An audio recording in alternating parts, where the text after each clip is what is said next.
স্টেটসম্যানের সমস্ত পাঠকদের আমার তরফ থেকে, কাঞ্চনার তরফ থেকে অনেক অনেক নতুন বছরের শুভকামনা। নতুন বছরটা দুর্দান্ত কাটুক।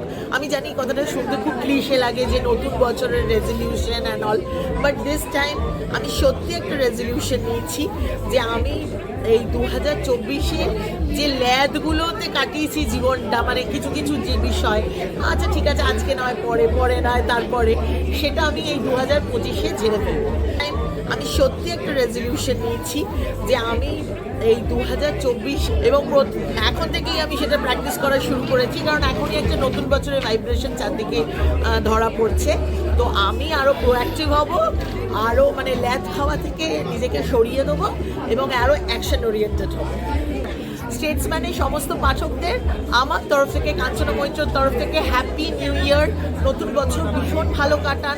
আমি জানি পুরনো বছরে অনেকে অনেক সমস্যায় ভুগেছেন, অনেক রকমের হয়তো মারাত্মক ক্ষতির মধ্যে দিয়ে কেউ গেছেন, আবার অনেক ভালো স্মৃতিও আপনাদের আছে। শুধু ভালো স্মৃতিকে সম্বল করে পুরনো বাজে স্মৃতিগুলোকে টাটা বাই বাই করে নতুন বছরের দিকে এগিয়ে চলুন। আমি বলছি আপনাদের, ট্রাস্ট মি, নতুন বছর আপনাদের জন্য দারুণ কাটবে।